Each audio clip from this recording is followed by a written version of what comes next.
అన్న కొంచెం జరగండి.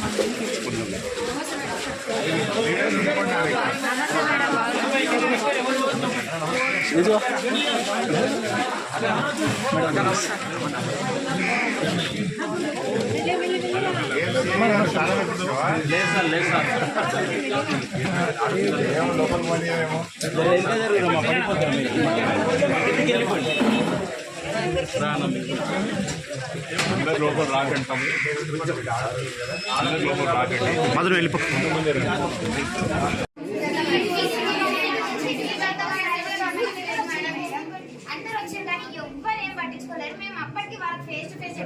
మీరు వచ్చి కూడా మాకు ఏం న్యాయం చేసేది లేదు. మీ ఫేస్ టు ఫేస్ మీకు మాకు అవసరం లేదు కూడా అని చెప్పిన. మాకు కలెక్టర్ సీఎం అయితేనే కరెక్ట్ అవుతుంది. మీరు వచ్చి కూడా మాకు ఏం చేసేది లేదు. ఎన్నిసార్లు వచ్చినా మీరు ఏం చేసినా కాదమ్మా. నిన్న వచ్చిన మేడం ఏమని చెప్పింది? నేను ఏం మాట్లాడింది మీకు వచ్చిన మేడం వచ్చింది ఏమన్నారు? వచ్చి మీ ప్రాబ్లమ్స్ ఏందో మాకు చెప్పాలి అంటే నేను చెప్పినా మేడం మీకు మీరు ఏం చేసి చెప్పండి. వచ్చినప్పుడు వెనకాల టీచర్స్ పెట్టుకోవచ్చు. ఓకే వచ్చిరు మీకు మీ ప్రాబ్లమ్స్ చెప్తున్న తర్వాత మేము ఎంత రోజు ఫేస్ చేస్తామో మాకు తెలుసు. మీకు అప్పుడు మేము చెప్పుకోలేదు. మీకు పర్సనల్గా పిలిచి అడగాను. మమ్మల్ని క్లాస్ ముందు చెప్తే కొంతమంది టీచర్ చెప్పే వాళ్ళు ఉంటారు, కొంతమంది నిజం చెప్పే వాళ్ళు ఉంటారు. మీకు చెప్తాం. మీకు చెప్పినాక మీరు వెళ్ళి వాళ్ళని ఏమైనా అంటే వాళ్ళు వచ్చి మాకు టార్చర్ చూపిస్తారు. చెప్పుకోలేకపోయినా మీ డేస్ ఆగినాం ఇక మేము భరించలేక మేము వెళ్ళేస్తాం. బయటకు వచ్చాం కాబట్టి మీకు ఒకటి కాస్మెటిక్ ఛార్జెస్ రావట్లేదు. విను, 2 రోజు ఏ కోడిగుడ్డు పెట్టట్లేదు. వారంకు 2 సార్లు పెడుతున్నారు. ఆ పెట్టింది కూడా నీళ్ళు ఉంటుంది, వాసన వస్తుంది. కోడిగుడ్లు ఇవ్వడం లేదు. ఇచ్చే 2 కూడా సరిగ్గా లేవు. 3వది అన్నంలో పురుగులు వస్తున్నాయి, రాళ్ళు వస్తున్నాయి అని చెప్తున్నారు. పప్పులో కూడా పురుగులు వస్తున్నాయి, రాళ్ళు వస్తున్నాయి అని చెప్పారు. చదువు సరిగా చెప్పట్లేదు. అసలు టీచర్లు క్లాసులే చెప్పట్లేదు. 12 గంటలకు వస్తున్నారు. అందరూ గైడ్లు పెట్టి నకలు కొట్టి ఎగ్జామ్ రాయమంటున్నారు తప్ప చదువు చెప్పట్లేదు అనేది ఒకటి చెప్పారు మీరు. తర్వాత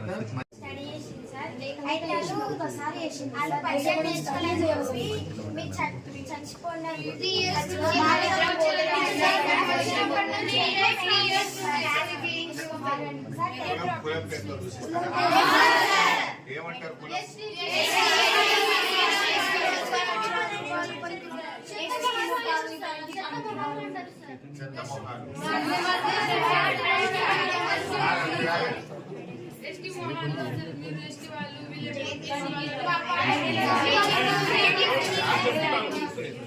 మీరు మాట్లాడేది కదా, వాళ్ళు మాట్లాడేది. మీరు ఎవరు మాట్లాడతారు? ఏమంటారు?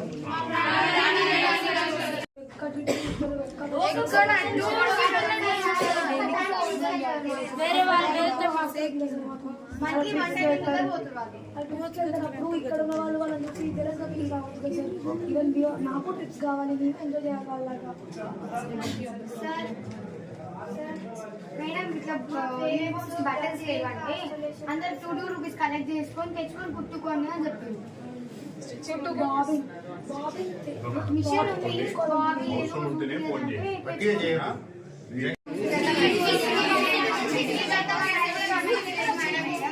అందరు వచ్చిన కానీ ఎవ్వరు ఏం పట్టించుకోలేరు. మేము అప్పటికి వాళ్ళకి ఫేస్ టు ఫేస్ చెప్పినాం. మీరు వచ్చి కూడా మాకు ఏం న్యాయం చేసేది లేదు. మీ ఫేస్ టు ఫేస్ మీకు మాకు అవసరం లేదు కూడా అని చెప్పిన. మాకు కలెక్టర్ సీఎం అయితేనే కరెక్ట్ అవుతుంది. మీరు వచ్చి కూడా మాకు ఏం చేసేది లేదు. ఎన్నిసార్లు వచ్చినా మీరు ఏం చేసినా కాదమ్మా. నిన్న వచ్చిన మేడం ఏమని చెప్పింది? నేను ఏం మాట్లాడింది మీకు వచ్చిన మేడం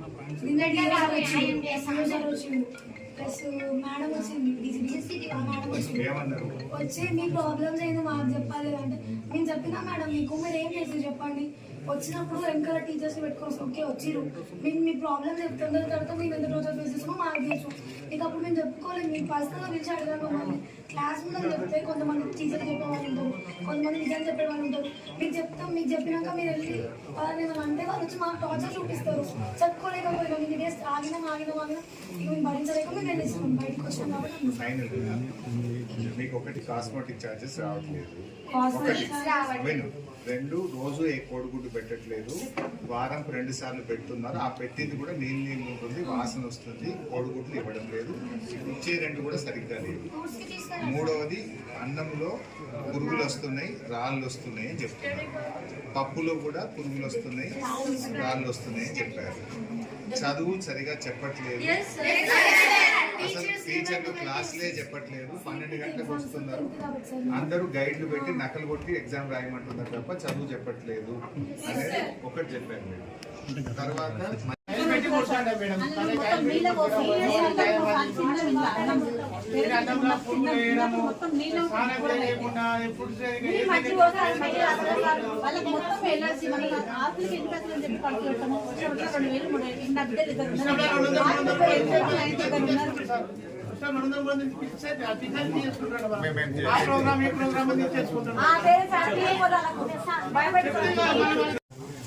వాళ్ళ దగ్గరికి వచ్చి అసలు ఏంటి బాధ అంటే అనుకోవడం జరిగింది. ఇప్పుడే పేరెంట్స్ మాట్లాడుతూ ఒక మాట చెప్తున్నారు, హాస్టల్స్ బాగున్నాయి, పిల్లలకు బాగా చదువు చెప్తున్నారు, కేసీఆర్ గారి నాయకత్వంలోనే అప్పుడు మేమందరం ఆలోచించి ఇక్కడ వేస్తున్నాం.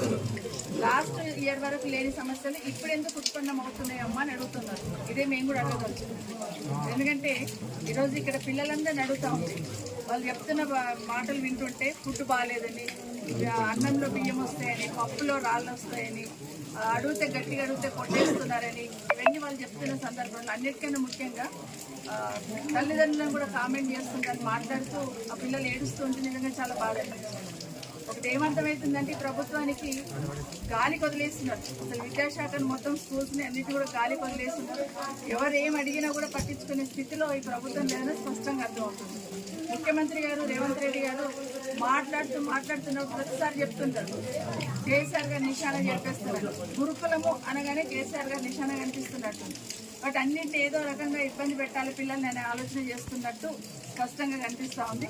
నిజంగానే ఇప్పటికైనా ఒక్కసారైనా ఈ ముఖ్యమంత్రి గారు, ఈ ప్రభుత్వంలో ఉన్న పెద్దలు ఎవరైనా కూడా కనీసం హాస్టల్స్లో ఇది జరుగుతుందని మేము అసెంబ్లీలో మెన్షన్ చేసినప్పుడు ఇప్పటివరకు స్పందించి రివ్యూ చేసిన సందర్భం ఇప్పటివరకు మేము చూడలేదు. కనీసం రివ్యూ చేసి ఒక డైరెక్షన్ ఇచ్చున్నాం, ఇబ్బంది కలగకూడదని చెప్తున్నాం అనే ఆలోచన ఇప్పటివరకు వినలేదు.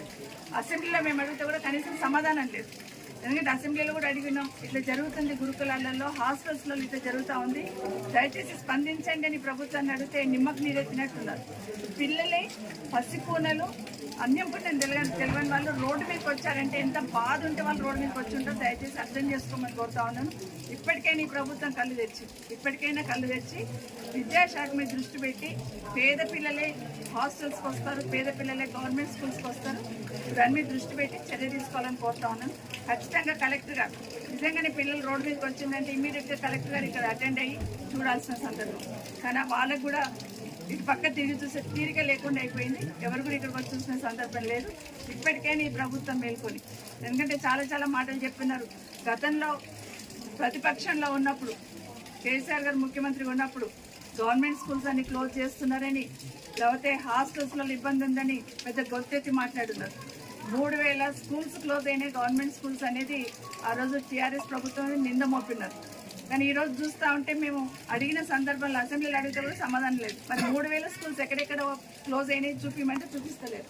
కానీ ఈ ప్రభుత్వం వచ్చిన తర్వాత 8 నెలల్లో మాకు వచ్చిన ఇన్ఫర్మేషన్ ప్రకారం దాదాపుగా 700 నుండి 800 స్కూల్స్ క్లోజ్ చేస్తున్నారు.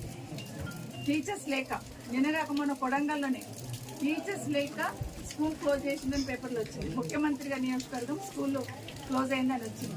ఆదిలాబాద్ జిల్లాలో ఒక చిన్న ఇన్ఫర్మేషన్ తెచ్చుకుంటే 43 స్కూల్స్ ఈ సంవత్సరం క్లోజ్ చేస్తున్నారు. నిజంగానే సంగారెడ్డిలో చూస్తున్నాం. సంగారెడ్డిలో చూస్తే 1200 పైచలకు స్కూళ్ళల్లో 1100 పైచలకు టీచర్ల పోస్టులు ఖాళీ ఉన్నాయి. కనీసం టీచర్ పోస్టులు ఖాళీ ఉన్నప్పుడు పక్కన ఎక్కువ ఉన్న టీచర్స్ని ఇక్కడ డిప్యుటేషన్ మీద ఇచ్చి రన్ చేసిన సందర్భం ఉంటుంది. కానీ అటుపక్క దృష్టి పెట్టట్లేదు. ఈరోజు పిల్లలు ఇవి ఇబ్బందులే కాదు, చాలా హాస్టల్స్లలో నిన్న 2 days బ్యాక్ చూసినాం ఎలుకలు కొరుకుతున్నాయని. గతంలో చూసినాం రామాయంపేటలో ఎలుకలు కొరికిన సందర్భం చూసినాం, మాట్లాడినాం. ఈ ప్రభుత్వం నుండి స్పందన లేదు. నిన్నగాక మొన్న నల్గొండలో కూడా హాస్టల్లో ఎలుకలు కొరుకుతున్నాయని స్పందన లేదు. ఈరోజు పాల్మాకుల పిల్లలు రోడ్డుపైకి వచ్చినారు. కనీసం పేద బిడ్డలు ఇక్కడ చదువుతూ ఉంటారు, వాళ్ళ విద్య పట్ల, వాళ్ళ భద్రత పట్ల, వాళ్ళ ఆరోగ్యం పట్ల ఇవన్నీ చూడాలని ఆలోచన ప్రభుత్వానికి లేదు. ఇప్పటికైనా మేల్కొని ప్రభుత్వం చర్యలు తీసుకోవాలని డిమాండ్ చేస్తున్నాం. ఒకప్పుడు తెలంగాణ గురుకులాలంటే దేశానికి ఆదర్శంగా ఉండే కేసీఆర్ గారి హయాంలో చదివితే మా పిల్లలు గురుకులాల్లో చదవాలని చెప్పి తల్లిదండ్రులు కలగనేవారు. కానీ ఇవాళ తల్లిదండ్రులు కూడా ఇక్కడికి వచ్చి సవితక్కకు నాకు చెప్పి కళ్ళల్లో నీళ్లు పెట్టుకుంటున్నారు. కులం పేరుతో దూషిస్తున్నారని, మీ తల్లిదండ్రులకు గతి లేక మా స్కూళ్లలో జాయిన్ చేశారని, ఆ తల్లిదండ్రులు కించపరిచే విధంగా ఉపాధ్యాయులు మాట్లాడుతున్నారని చెప్పి వాళ్ళు చెప్తా ఉన్నారు. మేము ప్రభుత్వాన్ని కోరేది ఒక్కటే, ఇప్పటికైనా రివ్యూ చేయండి. దయచేసి ఇక్కడ ఉండే టీచర్లందరినీ కూడా మార్చండి. పిల్లలు వణికిపోతా ఉన్నారు. టీచర్లందరినీ కూడా మార్చి ఆ పిల్లల్లో ఆత్మవిశ్వాసాన్ని నింపండి. సరి అయిన భోజనం పెట్టండి. పిల్లలకు సరిగ్గా క్లాసులు చెప్పాలని చెప్పి బీఆర్ఎస్ పార్టీ పక్షాన మేము డిమాండ్ చేస్తున్నాం.